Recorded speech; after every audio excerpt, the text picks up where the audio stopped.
All right, everybody, we are back. It is Tape Don't Lie. It's another podcast. So you guys are ready. We're hitting you guys every single week. We're back once again.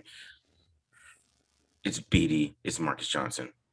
It's Tape Don't Lie. Make sure you hit the subscribe button. subscribe. Go ahead and hit the like button too as well. If you don't like it, go ahead and hit the dislike button. You know, we always do a couple of those, but that's just fine. You know what I'm saying? But, you know, always make sure you hit the like and the subscribe button when you guys come here at the channel the first time and come check us out.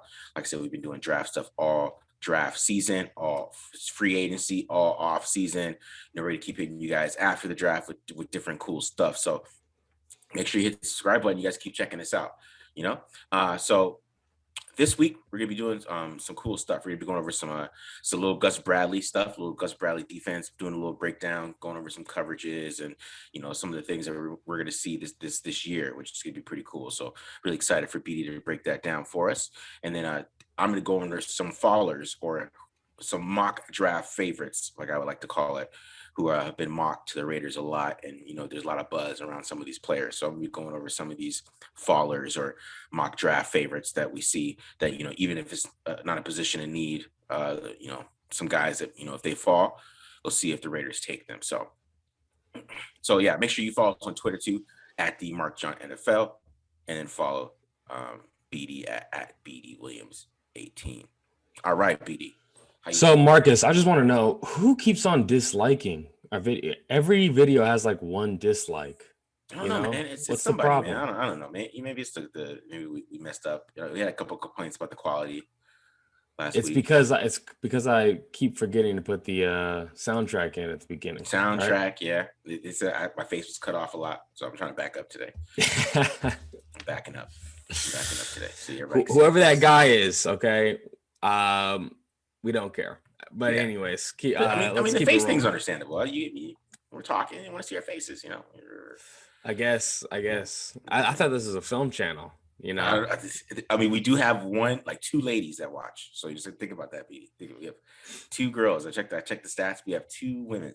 So it's we gotta be presentable for those two women. It's possible. We got to be presentable. It's possible. Okay. Or it's there are women Raiders fans that like that. Yeah, you know, you can't assume that all men like film. You know. Yeah, no, of course. All men like film. There's some girls who want some breakdowns. Only two. Yeah, so it's about like two. Okay. Yeah. All right. Whatever 1% of our subscribers is. So just think about that. Right. So maybe 4, maybe 5. I don't know. But all right. So okay, cool. But let's get back on track here. So you're going to be going over people who could fall, right? Yes. Maybe like really great talents, but maybe there's a question mark here or there that could lead them to fall on draft day. Is that what the segment is going to be? Yeah. And one of them will probably be there at 17. Okay. And that's kind of my thing, but I don't know if they're going to take the guy that one of the guys on breakdown. I'm a surprise people. I'm not going to tell you guys what I'm doing today. But one of the people is, I'm pretty sure he's going to be there at 17. I think, well, actually 2 of them. I think they're going to be there at 17. One of them I don't, but 2 of them I do. And I think it'll be interesting just to see where the Raiders go. Like, are they serious about improving the defense, or are we going straight tackle? Or, you know, we already talked about last week, is there a measurement tackle in the first round that Cable likes? It's going to be interesting. I think the first round is going to be, it's all over the place. I'm starting to think that they might take Barmore. And I know they got like 18 defensive linemen already, but I think that possibility grows by the day. So, right. you know, I'm not the hugest Barmore fan, but I could see why like NFL teams like him and they want to move him up. So that would be great for your brand, because that was like the first draft video you put out was Barmore, right? Yeah, that's the first draft breakdown. And like I said, I like him. I'm not saying that it's bad, but I do think that possibility is there, because I keep seeing that first round buzz. And obviously if people are putting some high first round grades on him, then I mean he's a possibility at 17. I mean, a lot of high upside potential. Yeah, a lot of high upside. High upside. And all the guys I'm going over have high upside. But you know, let's just get into it, I guess. You know. Yeah, go ahead. What am I talking about? All right, guys. So we're talking about fallers, right? And we're ready to talk about the elephant in the room, the big dog everybody's talking about. We all know who He is. It's Michael Parsons. Okay. Dude is huge. He came in actually a little under what he was playing his listed weight. He was 235 at his pro day, but he's still a big linebacker. You see him, look at this, the speed, 4.39, 6.96 3 cone, super a great short shuttle. You see the agility right there in the run game. He's a run dynamo.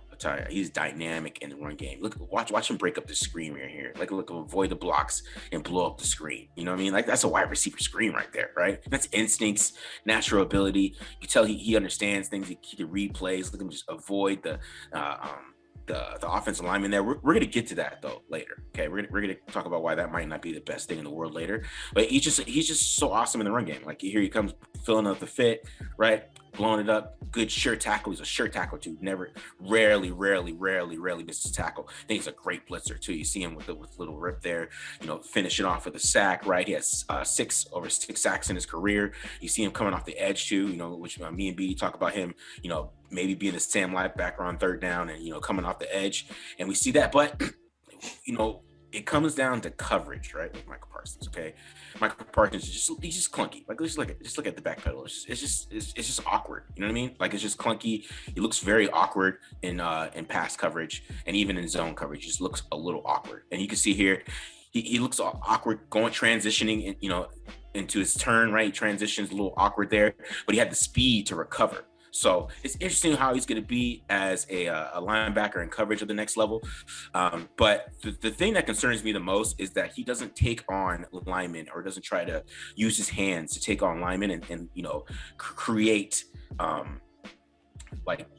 push running backs inside to like his other linebackers, or people that can come and help. And he just allows big holes by trying to make the big play. You see right here, he's trying to make a big play tackle. And instead of blowing up 51 with his hands, he just tries to go around him and then allows a big play. He does the same thing here too. Instead of blowing him up with his hands, and stopping the hole and, blocking up the hole, he allows a hole to open up by trying to go around him and make a tackle. So that's my biggest issue with Parsons. And then we got JOK, who's just a monster. JOK is what I call a modern day linebacker. He is what you want as a linebacker in 2021. This is the prototype, I feel like. You can see him. You see him taking on a lineman. That's talk about the difference between him and Parsons. He's smaller than Parsons. He's 221, but he's taking on a lineman with his hands, right, shedding and coming through and making the tackle. And he can blitz too, right? JOK can blitz. They lined him up in the slot a lot. That was basically what they asked him to do. I wouldn't say that he's a slot or a safety. I see some people talking about that. He's a natural linebacker, but they asked him to cover people, which is fine, right? But you'll see that sometimes he was able to play inside, right? And, he's great in coverage, and he's just a dynamic hitter. Like, he will knock you over. Just dynamic. Oh my God. Right? He will blow you up. This is my favorite play because he comes out of nowhere. He's not even on the screen. Boom. just blow you up, bro. And he just nasty, just blew him up out of nowhere. And he's just great instincts, right? There's not really much that he can't do, right? And I know he's a little undersized, and maybe he'll get blown up by some linemen against some power teams, maybe. But I think he's got some good power too. So you can see he can bend around the edge on blitzes, right? But the best thing that he does is cover. Okay, that's what JOK specialty does. He's basically like a DB at 220, and it's crazy. And you see him, he's walling off a defender. This is like textbook walling off, right? That's against like a little whip route, and he plays that textbook, right? Because if he stops, he's right there, right? Wall technique, he stops right there, and then he transitions so quick, just like a DB, right? If he threw that ball, he's knocking that pass down, right? That's a crazy catch by Tutu Atwell. But and then you see him right here, he transitions well against another little route here against tight end, breaks the pass up, right? It's just so dynamic in coverage. And right here, he even gets beat right here, right? He gets beat on the slant, but then he finishes the play and causes a fumble. So JOK is dynamic, and that's somebody the Raiders might take at 17. And you're thinking Corey Littleton is there, but he only got a couple years in the contract left. So let's check out Caleb Farley out of Virginia Tech. And Caleb Farley is pure athleticism. Okay, of talent and athleticism. That is what he is. He's not really a technician at the corner position, but you see his closing speed right there. It's 4.25 right there, dude. It is closing speed. Like he can mess up, he can have a bad technique, but it's gonna be hard to stay open on him because his closing speed is so well. And why I love Caleb Farley is zone coverage. He's probably the best zone corner in the draft. Like, look at that play, bro.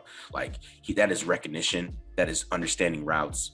You see here, he have his eyes to the quarterback, kisses his eyes to the quarterback, sees what the quarterback's throwing the ball. The athleticism kicks in. He's able to flip his hips quickly and break up a pass, right?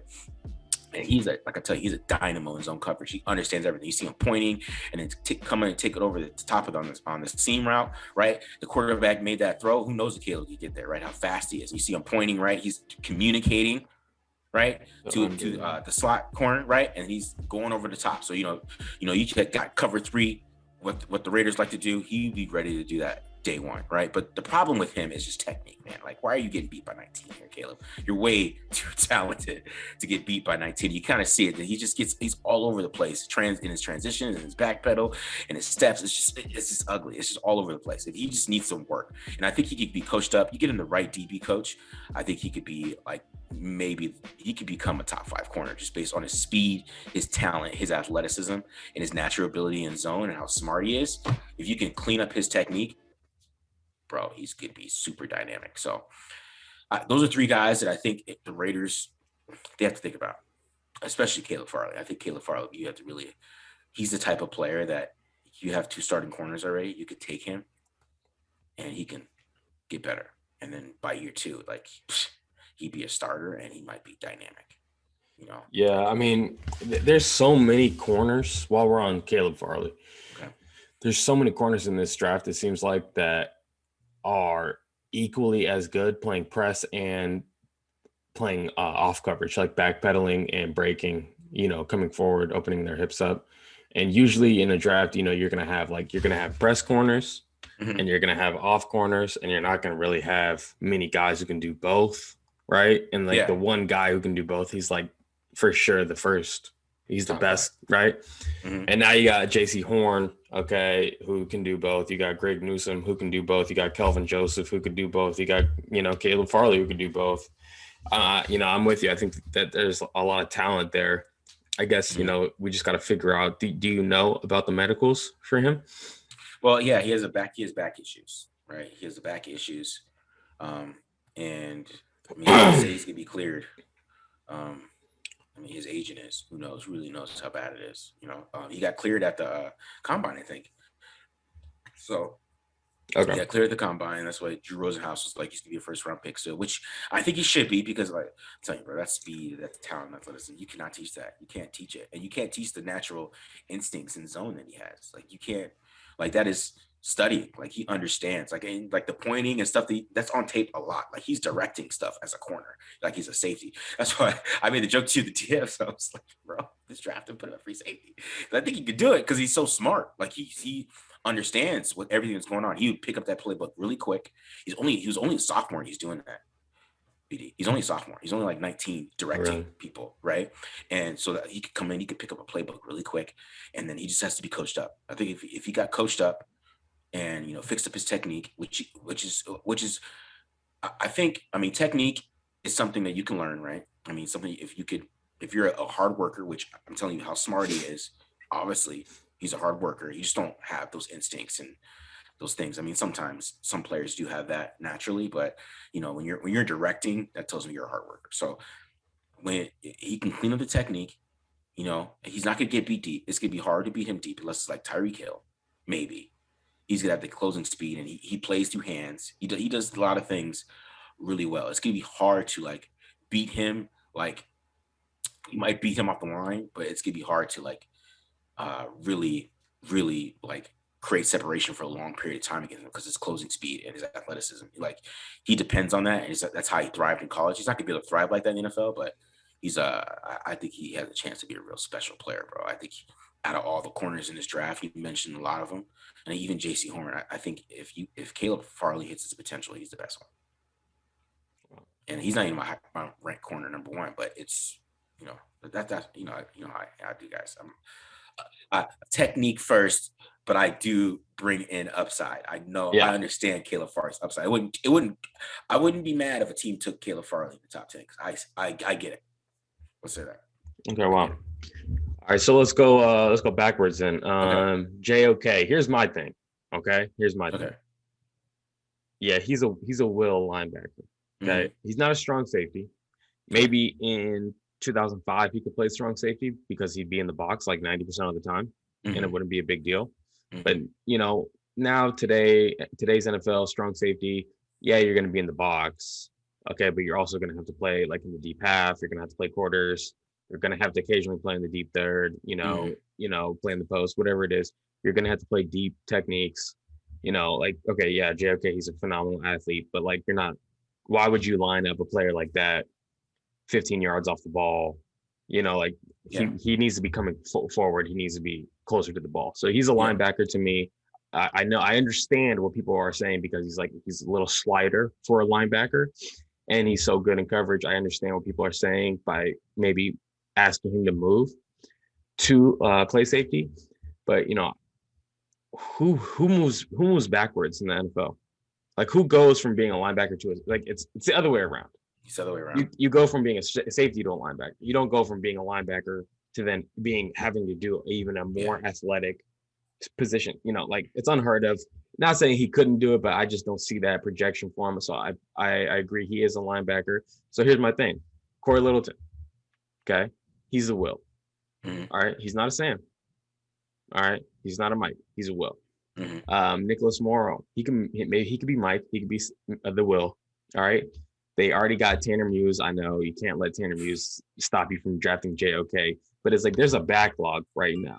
Yeah. At will linebacker, and so you re-sign Nicholas Morrow, you restructure Nick Kwiatkowski and Corey Littleton's contracts, so you got money tied up, like top 10 on the roster money tied up into 3 linebackers, and there's only going to be 2 on the field at a time.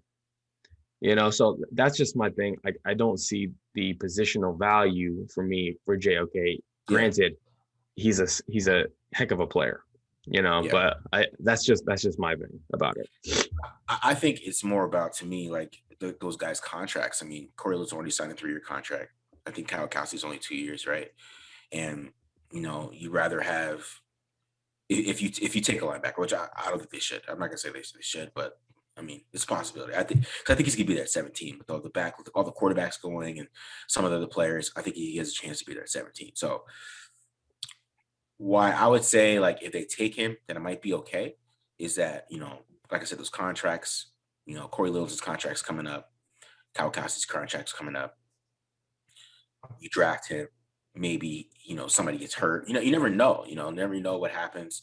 And he comes in, he might get some playing time year 1, right? And then year 2, he is the starter, right? He's the guy. He's got some playing time. He's ready to go. He's ready to be dynamic.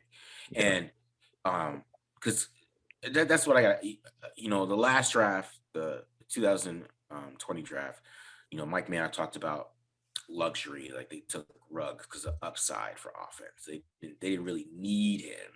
Technically, is basically what Mike Mayock said. They took him because they would need him this year.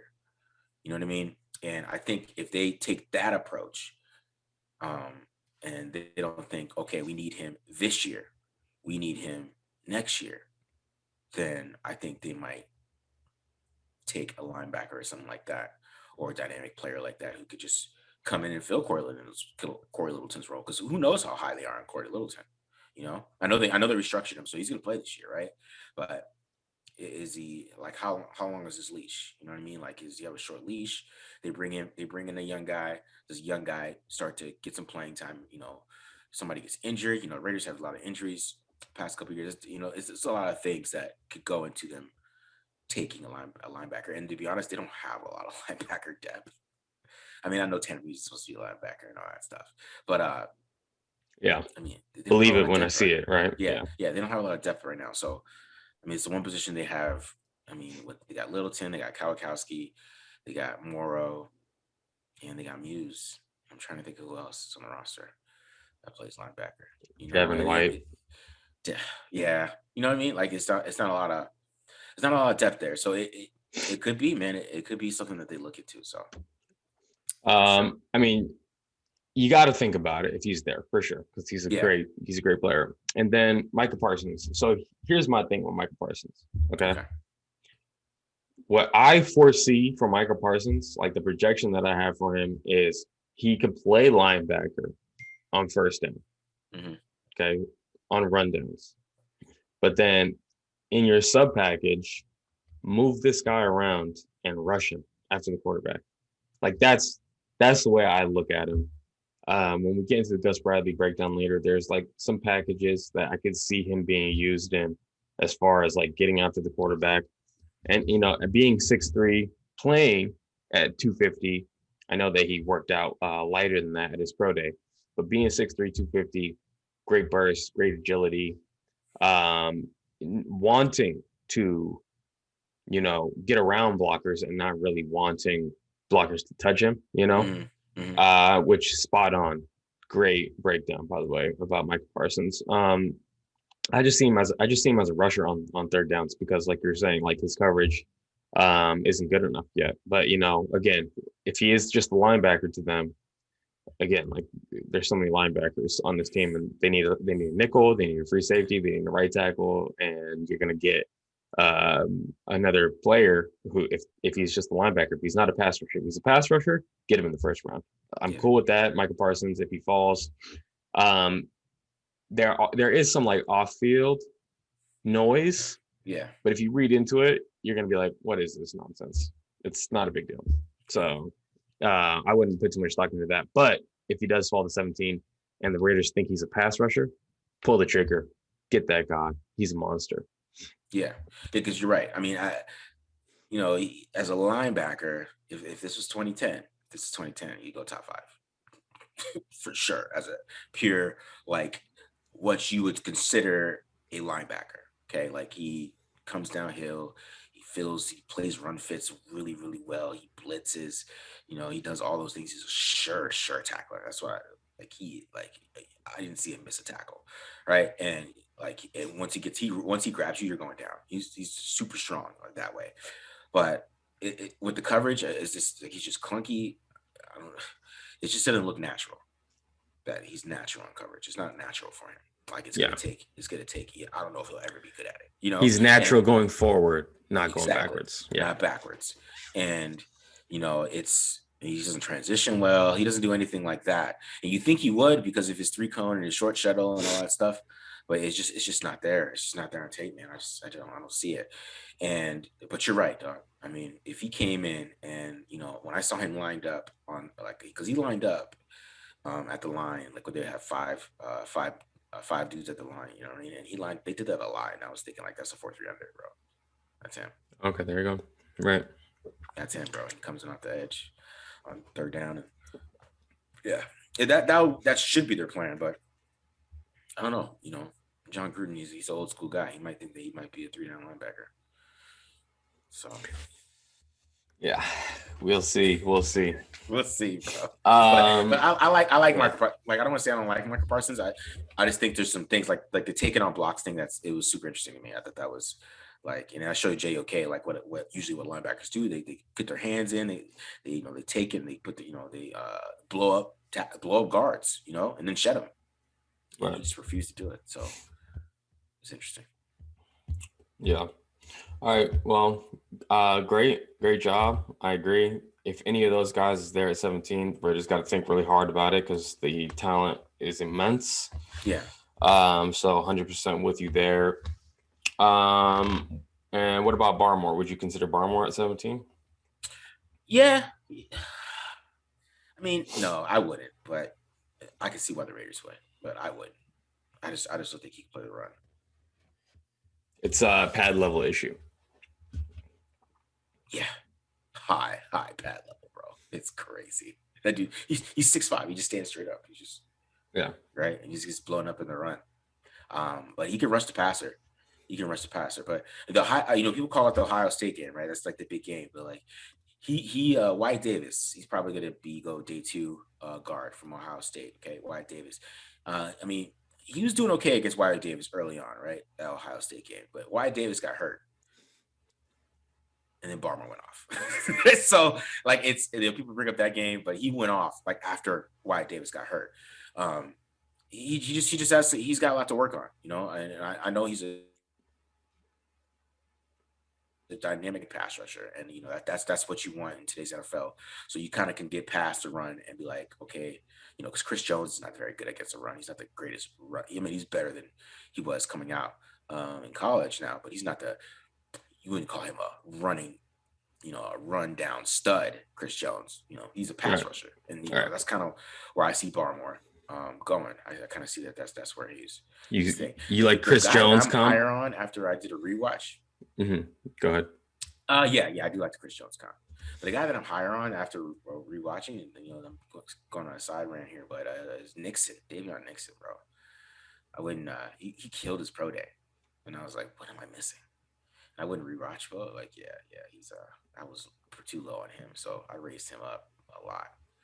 I think he's my DT2 now. So Nixon is somebody that could be special based on his athleticism. Who's your real quick? Who's your DT? He's good against the run.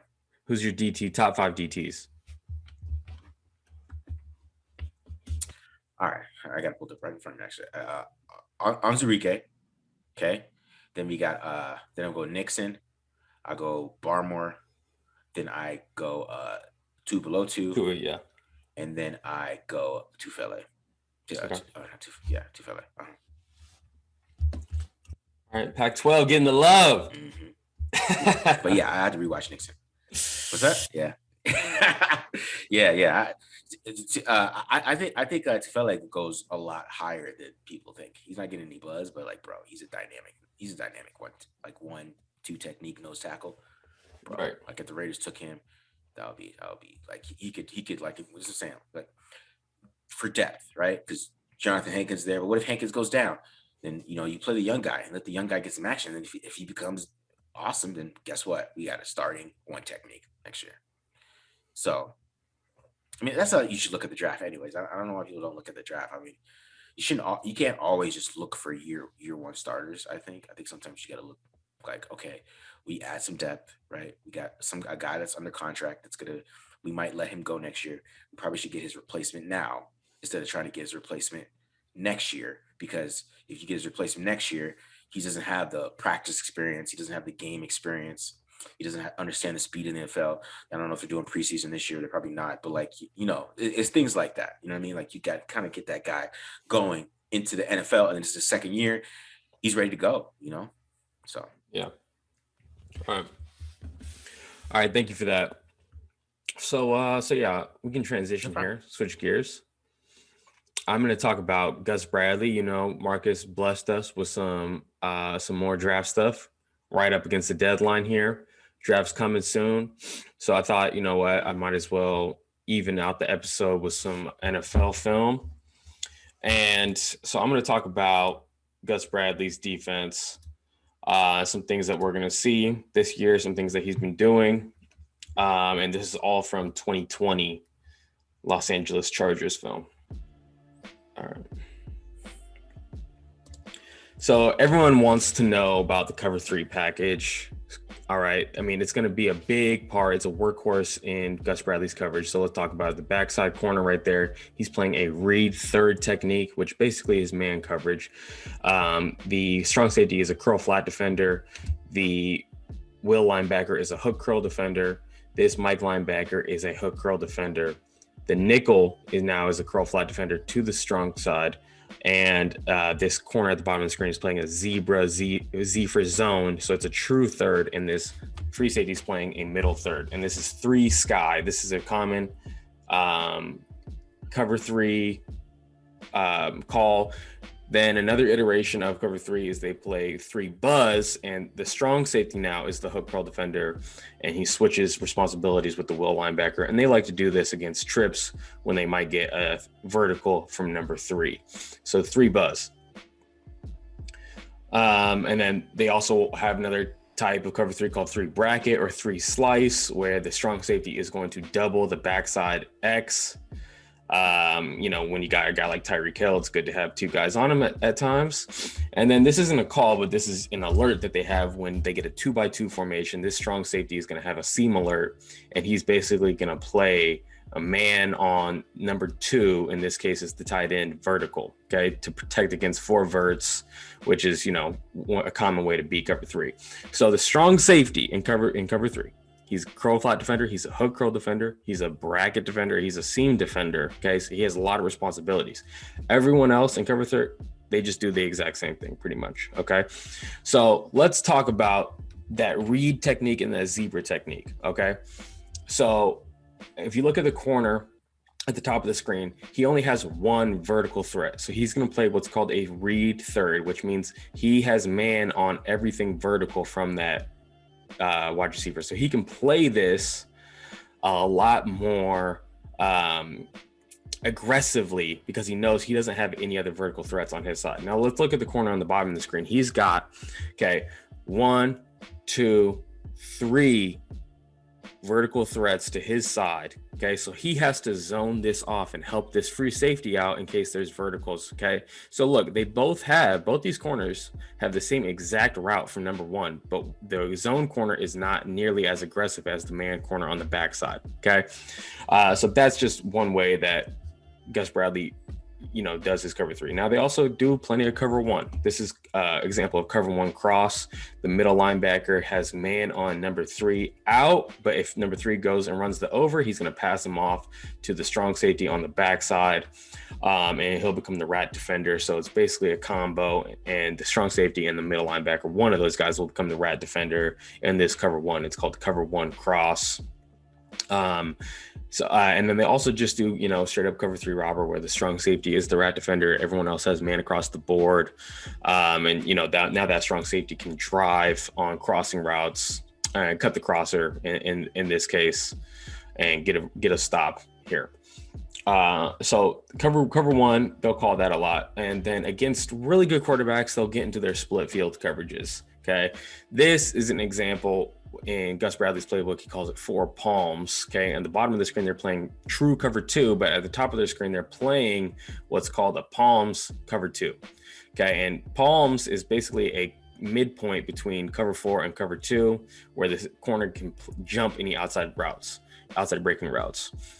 They also play 4 mod, where the corners have man, and then the underneath defenders, the nickel, the Mike, and the will match their respective guys. And then they'll also have what's called a tricks alert, and this is against 3 potential wide receivers to one side of the field. The backside safety will lock the will in the corner in man coverage, and he'll come and poach that 3 vertical. And this is just an alert that they have when they get trips when they're in cover 4. So basically all of their cover 4s could turn into that. All right, so let's also look at the fronts that Gus Bradley will use. Okay, so this is a standard nickel front. They call it over jet. Okay, now over is the alignment, but jet tells these guys that they are going to peel their ears back, not playing the run, just get penetration, get in the backfield, get after the passer. Okay, so if they get a jet call, they know, okay, we're just getting after it. Okay, then they'll also have another nickel front over G, and this time it's a similar alignment. Okay, but watch these guys, the difference.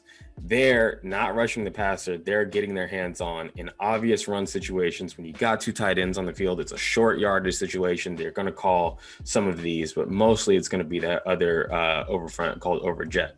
Now, another pass rush front they're going to get into is called load. Okay, where they're going to put 3 bigs, 1 technique, 3 technique, 9 technique, all on the same side, away from their best pass rusher, Joey Bosa, to get Joey Bosa or Yannick Ngakoue a one-on-one. Okay, and you also see to the side with multiple guys, you'll see a little Texas stunt. This is a common stunt that Gus Bradley will use, where the tackle, in this case Melvin Ingram, will go out and then the end will come inside.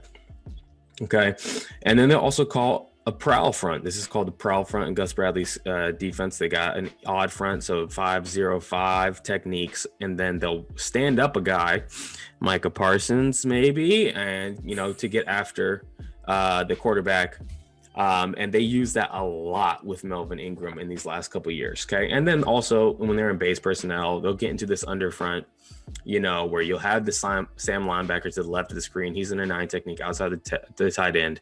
And then that 5 technique is actually a defensive end playing inside. This is, it's not common. They use this maybe twice, okay, against the Chiefs. It's rare in today's NFL for teams to be in base personnel, but when they are in base personnel, they're going to be in under front, because that's Gus Bradley's, his background. That's what he likes to coach. He likes to coach the under front. We'll see if that changes with Rod Marinelli being an even front guy, but I think that there's probably enough history with Rod Marinelli that he can coach no matter what. It doesn't matter to the front.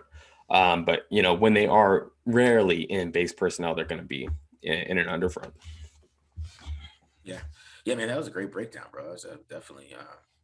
I know defenses, just NFL defenses are just wild, man. It's like learning Chinese. I swear, it's just it is some serious, like, there's so much to it, bro. There's so much to it. There's man on one side, zone on the other, That's just so much to stop the passing game, because the passing game is so developed. It's not as, the simple stuff that they used to do back in the day. It's everything's so exotic. You know what I mean? They have to try to stop these offenses. And, and even like a cover 3 system, is not just a pure, like, we're just going to drop back, play pure cover 3. There's got to be something exotic to it. He has to mix it up. He's got to kind of show different things. Like, is it man? Is it cover 3? I don't know. You got to try to mix it up pre-snap. Even if it's single high, I mean, they understand, like, is it man? Is it zone? Is it different? Is it man on this side? Is it zone on the other side? What are we doing on our reads? You know what I mean? It's a more complex than just pure cover 3. You know what I mean? So, yeah. I like how you break that down and show how you develop that. Yeah. The cool part about it, I would say, is I thought that, like, cover 3 Mabel, we've talked about this. That was a call for Paul Guenther, right? Like, he would call cover 3 or he would call cover 3 Mabel. It wasn't very often, but like, they would call that. Whereas in Gus Bradley's scheme, every cover 3 can be man on the backside. If that corner only has one vertical threat, Gus Bradley's like, why would you play zone? There's only one guy who could go, like, play man on him, right? Yeah. So it's like these modern tweaks and adaptations to make cover 3 a viable scheme, in the NFL still to this day. And cover 3, I mean, it was really working against Patrick Mahomes in week 2.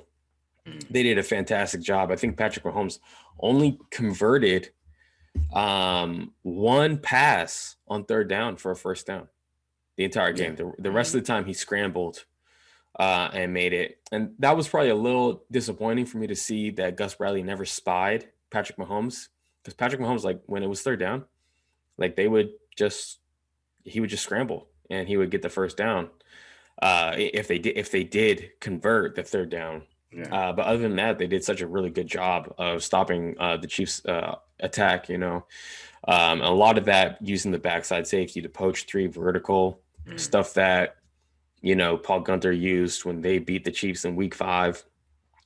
So it's definitely it was an effective game plan going in, and a lot of teams, I think, kept on using that throughout the year. So that's Gus Bradley's base defense in a nutshell. I'll try to get into his blitz packages. He doesn't call blitzes a lot, but when they do, it seems like they're actually very effective. I think because the offensive line is, like, not expecting 5 rushers or 6 rushers, and then all of a sudden they're getting 4 like all game, and then all of a sudden 6 come at him. So he has very effective blitzes, even though he doesn't call blitzes very often. So I'll probably try to break that down and just understand the rules a little better of the blitz package before I talk to you guys about it. So that's what I had so far about Gus Bradley. I'm going to keep on watching him throughout the offseason, his previous defenses, just to see if I can, get myself up to speed before the season starts. Yeah. That's what I'm saying. It's really good that you're doing that, man. I like how you showed the defensive line and how they isolated Joey Bosa, and I think that's important. It tells me that he knows his personnel and he knows what he wants to do and how to make those guys effective. And he's going to do that with the Raiders. He's going to isolate Yannick.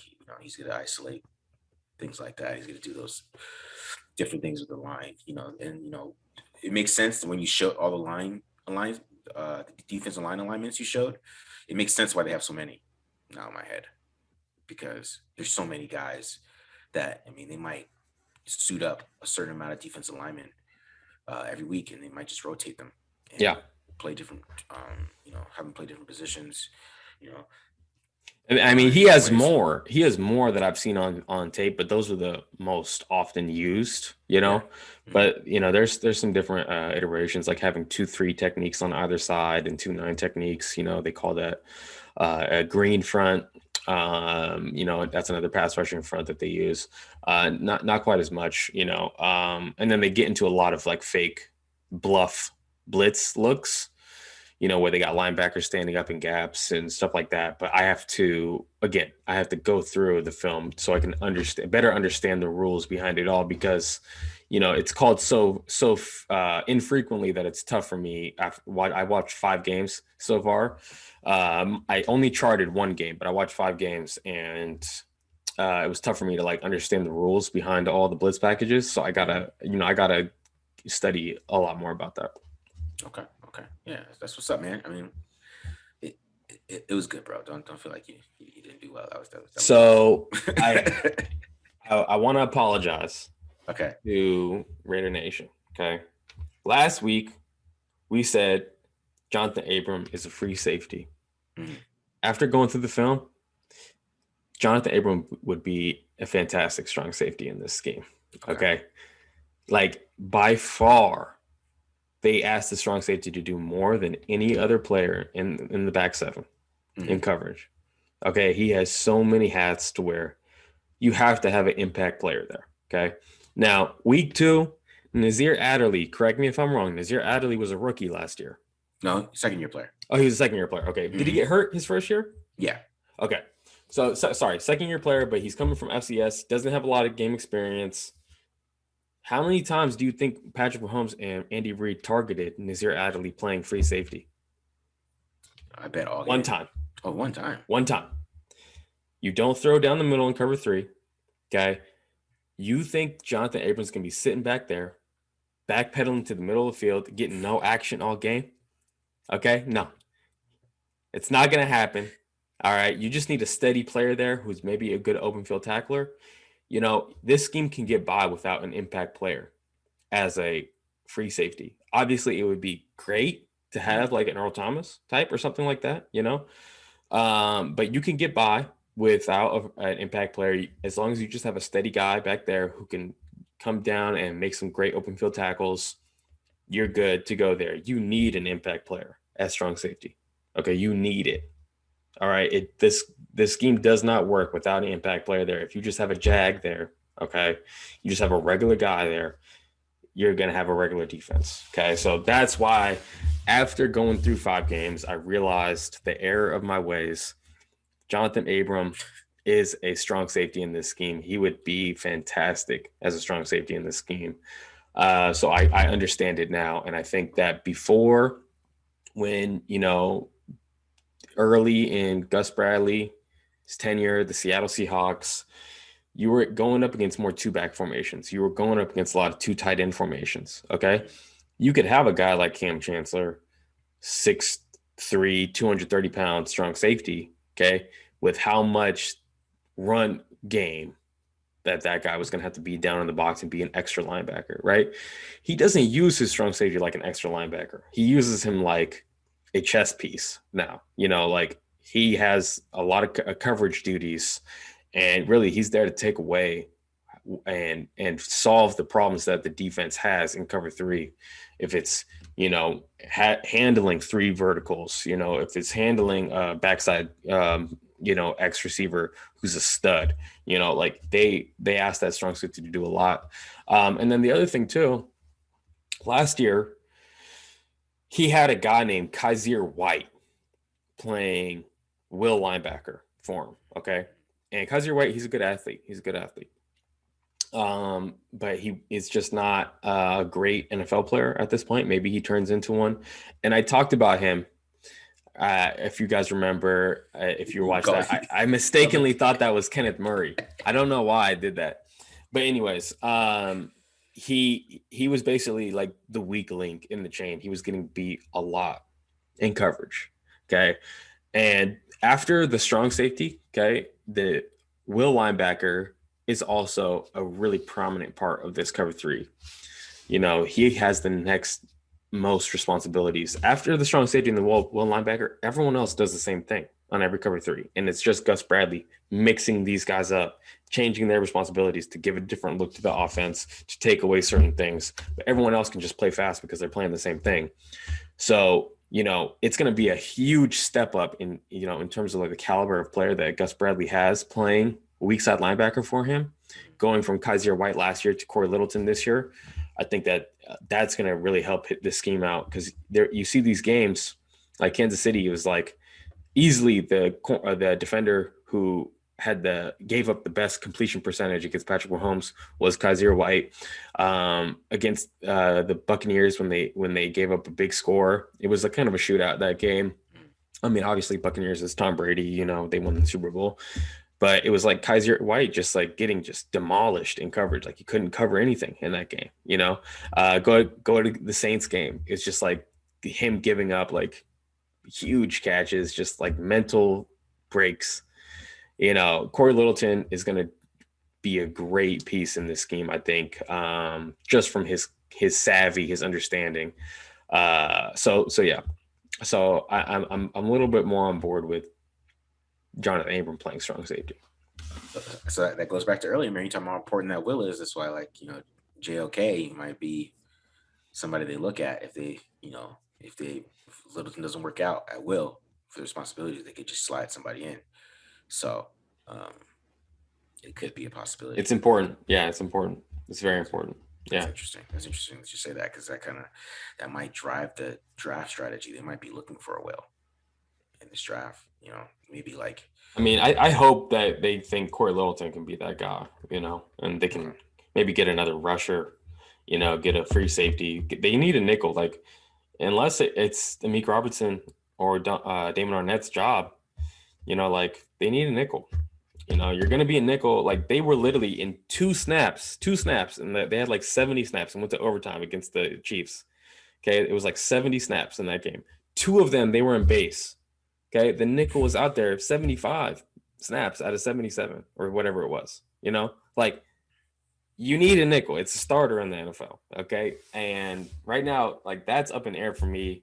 That's more concerning to me than helping out the linebackers or even free safety, to be honest with you. Elijah Molden. That's your guy. Yeah. Oh, we should do some nickels. Maybe when's the draft? We got 2 weeks. Draft's not 2 weeks from now. So not this Thursday, but then the following Thursday. All right. So maybe I'll try to find some nickels in the draft. Okay. For the next. I can give you some. I've watched all the corners already. I've watched like 15 corners. So yeah. We'll compare notes. We'll compare notes for sure. Okay. There's some safeties that I watched and I immediately put them in the nickel category because I was like, they're not safeties. That's kind of what Elijah Molden is, but we'll talk about that. Yeah.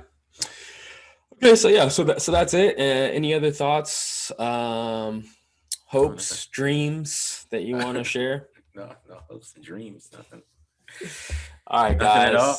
You know, if you guys like quarterbacks, we're about to drop another quarterback podcast reviewing all the pro days on a little pocket awareness that should be dropping probably Tuesday or Wednesday. So be on the lookout for that. I know some people like that podcast, so be on the checkout for that. I'm going to be giving out my quarterback rankings, my final quarterback rankings, and my final thoughts on some sleeper quarterbacks. So if you like quarterbacks, that podcast is coming. Probably drop a link or something, but that should be coming on Wednesday. But that's the only thing I got, man. All right, yeah, great stuff, man. Well, we appreciate it, Raider Nation. Thanks for tuning in as always. Okay, you can find us on Twitter. Myself at BD Williams 18, find Marcus at the Mark John NFL. We'll tweet out some things here and there, leading up to the draft, after the draft, to help you get your Raiders film fix. As always, please make sure you like this. Even if you didn't like it, hit the like button. Okay, subscribe. Okay, hit the post notifications. Make sure that you get notified whenever we drop a new video. We appreciate it, Raider Nation. And as always, be cool. Peace.